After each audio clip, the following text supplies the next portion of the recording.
I produce, shoot, and edit anywhere from 50 to 100 pieces of content a month. And the variety of that content ranges from cartoon-based SEL programs for kids in elementary school to CEO YouTubers on top of Teslas with flamethrowers. Now, 50 to 100 pieces of content per month probably sounds like a lot, and that's because it is a lot of content. Because of that, I'm constantly looking for workarounds and even tools that allow me to shorten the process or sometimes even eliminate steps in my workflow to be able to get content out faster and more efficiently. Recently, I came across this tool called Mootion that's an AI video generator that helps create stories and turn other pieces of content into animated and static type videos. One of the most common problems that I run into is having talking head style videos, but I don't actually have any B-roll to fill the space. And if you've ever watched a YouTube video of somebody just talking straight to a camera, kind of like this, for more than a couple of minutes at a time, it can get really boring and you're very likely to click away from that. But if you don't have a huge budget for high-end stock libraries full of really high-quality B-roll or animation skills, which most people don't have, you find yourself kind of hitting the end of the road and not knowing what to do with your content. So I'm going to try out this tool, Mootion. I'm literally jumping in for the first time. I'm going to walk through the homepage and you're going to see me in real time try to use this and see if this is a tool even worth using. Okay, so right when you get to the homepage, it looks like there's a bunch of different options of just like general templates, science for kids, bedtime story, image style transfer. Let me grab a picture real quick. This is a younger me with hair. See how long it takes. I don't know if anime style was the right choice. Clay art would have been sick. Wallace and Gromit is definitely more my vibe. Taking a little while. I mean, sure, I guess if I was a sexy cartoon version of me, let's try clay art maybe. Maybe it'll be a little less sexy. Yo, I mean, again, I'm not quite sure this is what I would use this for, but it's good to know that this is an option. Interesting vibe, to say the least. We'll try one more. Let's try photorealistic. Okay, I mean, if I was Dustin Kentrew from Thrice, then maybe. I look jacked. Let's go back to workspace. The thing that I like about this too is when you go down to gallery, before you even jump into trying anything, you can look at various pieces that people have already created. So this shows you an exact example of the prompt that was given in here, what could have been used, how many scenes it created, the format, and then the duration of it, which is pretty cool. Young Alice sat on the riverbank with her older sister. She was growing bored with the book her sister was reading, as it had no pictures or dialogues. I make content for elementary age students for a program. This is perfect for that type of use. If you've got young kids, if you're doing any type of education with children, this is phenomenal. Let's check out some more photorealistic stuff. In a military camp near Rome, I'm constantly telling stories about soldiers from the early days. In a bustling military camp on the outskirts of Rome, Marcus, a young soldier, stood amidst preparations for battle. The training grounds were alive with the clatter of swords and the pounding of feet. Although he was skilled in combat, a deep fear lingered in his heart. Try one of these cooking ones, choosing the perfect steak. Now, obviously, I can't read the summary on this one, I would imagine. Welcome to the Gourmet Grill, where delicious steaks await. Cool subtitles and captions. مرحبا بكم في الشواية الذواقة. Translation on حيث the audio too, تنتظركم pretty أشهى dope. شرائح اللحم. Okay, the dubbing is pretty useful. That's really helpful to be able to have direct language translation built into not just the subtitles, but the video themselves. Love that. I don't really care for the stock image videos. It's not for me. It's a little spammy. That's just a slideshow in my opinion. These are also ones people created. I don't want to judge it too much off of this, so maybe let's generate one. Noah starts a business with only $5. Okay, it's giving me kind of an overview from, looks like the director's point of view of how they would tell this story. So I gave it a pretty basic prompt.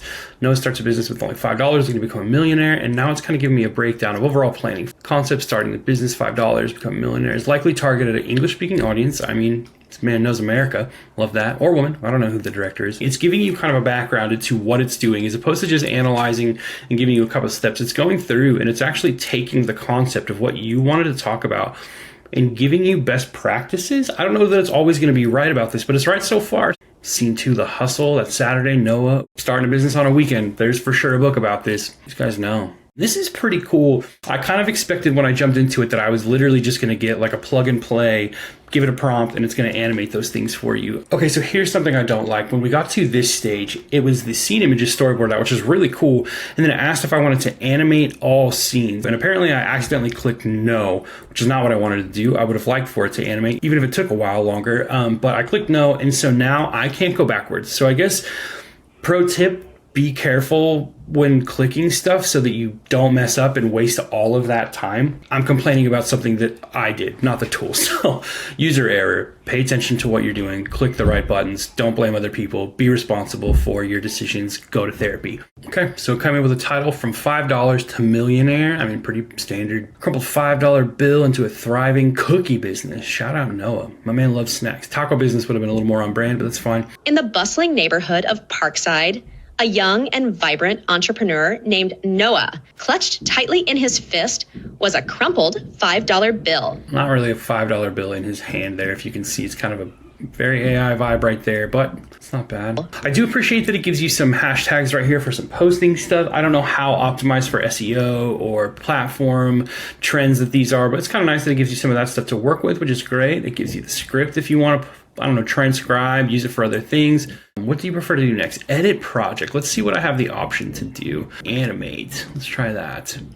All right, so it took just about, I don't know, 2 minutes probably. It was a little less than they promised. Appreciate that. I mean, you can see the dollar bill situation. I'm not sure what's going on there, but I mean, it's not horrible for a quick scene. I'm going to try one more. Love the way that this looks so far. I'm gonna go with animate all. Let's go high quality. I do wish there was some sort of like countdown or timer. So scene 25, okay, that one's created. I wish there was a countdown or some sort of like loading bar for all these so I know. I'm like, is this like a 5-minute break where I have to just like sit here for a minute? Or is it like a 15 kind of break where I can go make a sandwich or something?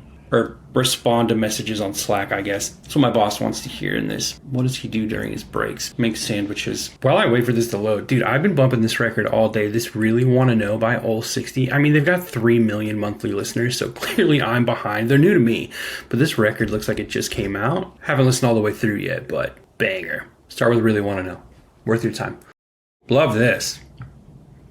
It's a cool vibe. I haven't seen the full story yet, obviously, but these skateboarding visuals of this kid riding to school are pretty cool. This is all dope. And I think the thing that's nice about this from a video editing perspective is I'm not typically going to do like a 7-minute story. I just need like 60 seconds of B-roll. But I could take each one of these individually and I can clip these up, which is killer. This one's really cool. Apparently there's a wolf at this school. I don't know what that's about. Oh, there's a dog. Okay. I guess something worth noting is that I have used about 50% of my monthly credits just by doing these couple videos and then some of the ones that I generated between, and then also these sweet photos that I made. So it is pretty credit hungry when you start using animations, but the animation is really where it's at. I mean, like these look great. Queen Elizabeth II was the longest reigning monarch in British history, known for her unwavering dedication to duty and service. Her early years were shaded with the innocence of ordinary childhood joys, despite her royal lineage. However, her path changed in 1936 when King Edward VIII abdicated. Okay, so now that you've seen Mootion in action, there are a couple of caveats that I feel like I need to mention that I didn't actually know when I was using the tool for the first time. One, I made a couple of comments about the tool being credit hungry, which I do still believe it is, but I found now after using it a little while longer off camera that you actually have the ability to only animate individual scenes if you would like to. So instead of doing the 30-piece scene story and animating every single one of them, you can go through and animate individual ones if you'd prefer to do that to save on credits. I obviously wanted to animate everything to see how the tool works, and I did run through credits pretty quickly, but you also can go to your account settings and add more credits, and it's not that expensive to add enough to do another couple of animations or even a full story if you wanted to. So to be fair, they do make it pretty easy for you to animate more than what is allotted in your monthly credits. Second, there are a handful of features that I didn't actually spend a lot of time using. One of them being that you can take pre-existing content, whether it be images like you saw me use, but also audio from voiceovers or different things to create brand new content and stories if that's what you want to do. Not something that I would personally use, so I didn't get too far into that, but just something worth noting that it is there if you wanted to use that. I think there are a ton of different use cases for this tool. If you're creating content that's in the education space, especially for younger kids in elementary school age, I think the cartoon kind of Pixar vibe options that they have for animations are by far the best that I've been able to use for this price point, hands down. If you're doing any type of editorial stuff where you're doing commentaries on events or things that are happening, this is a great tool to use for that. And then also if you're just doing general explainer videos, whether it be for a website or a blog or an email list, I think you can use this tool very easily to be able to pump out pretty high quality content with a very low uplift. I do still wish there was some sort of option for me to be able to put a time parameter on the story that was coming out. I am never going to actually need a 4 to 5 minute story where I'm explaining something in great detail. Even though I did try to put a duration into the prompt that I had given the tool, but it didn't really work the way that I'd wanted it to. But either way, I can get around that by just animating the scenes that I want to use and downloading those. So if you're using it for B-roll in that way, it's a great tool as well. And then the last thing I wanted to mention are the different tier options. And if you go to appsumo.com, you'll see that there's 3 different tier options. And if I'm being honest, I got tier 3 and I ripped through those 8,000 credits per month pretty quickly. Granted, I was doing a little bit more than I would probably in a real case scenario just to showcase the tool a little bit, but still moved through the credits pretty quickly. Tier 1 at 1,700 credits, for me, not going to work out. If you're just doing image generation and maybe some really low level, just the stock image type videos, as opposed to animating each one of the scenes, you might be able to get by on that. But my recommendation would be at minimum, tier 2 is where I would start, and then I would go up from there. So do with that what you will, but let me know what you think.